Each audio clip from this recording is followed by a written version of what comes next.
The agenda for this presentation includes how PSPP can perform a linear regression by importing data, state the hypothesis and rejection rule, the null hypothesis, the slope of regression is 0, b equals 0, alternative hypothesis, the slope of regression is non-zero, b does not equal to 0. Data gathered from 150 participants using the results of a financial factor survey. The variables used are self-reported income, self-reported savings, self-reported portfolio, and important takeaways.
On the first hypothesis test, no significant result was found. The following regression was conducted. Variables include dependent variable is debt, and the independent variable is income. The null hypothesis, the regression coefficient b is 0. The alternative hypothesis, the regression coefficient b is non-zero. A simple linear regression was conducted to determine whether we can predict an individual's debt by knowing their income. No significant regression was found. B equals to negative 0.05, r squared equals to 0.00, p-value equals to 0.535. Thus, we failed to reject the null hypothesis.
The second hypothesis test, a significant result was found.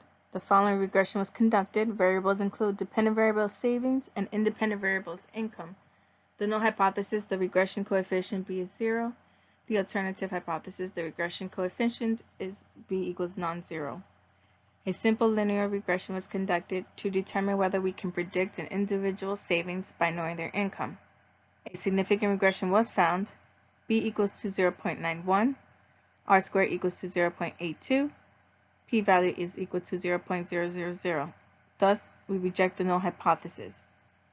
Savings is predicted to increase as income increases. The 95% confidence interval, which is between 0.09 and 0.11, doesn't contain 0, supporting the prediction.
A third hypothesis was conducted and a significant result was found. The following regression was conducted. Variables include dependent variable stocks and independent variable savings. The null hypothesis, the regression coefficient b is 0. The alternative hypothesis is that the regression coefficient b is non-zero. A simple linear regression was conducted to determine whether we can predict an individual stocks by knowing their savings. A significant regression was found. B equals to 0.28. R squared equals to 0.07, and p-value equals to 0.000. Thus, reject the null hypothesis. Stocks is predicted to increase as savings increases. The 95% confidence interval, which is between 0.07 and 0.25, does not contain 0, supporting the prediction.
The important takeaways for this presentation is that PSPP can perform a linear regression between an dependent and independent variable. It is important to obtain the coefficient, the confidence interval, and R.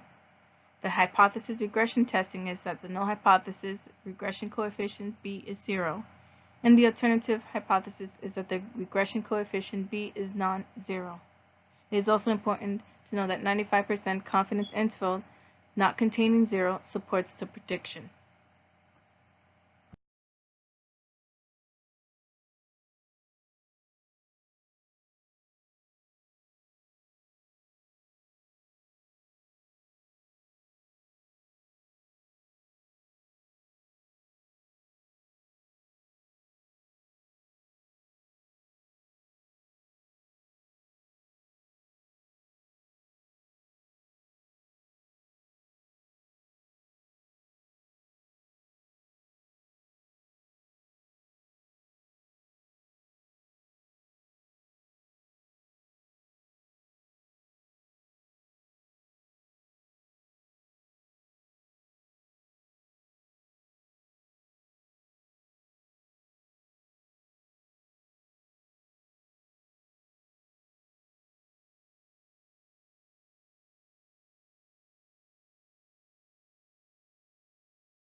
Thank you for watching my presentation. This concludes the presentation. Please feel free to contact me if there are any questions. Thank you.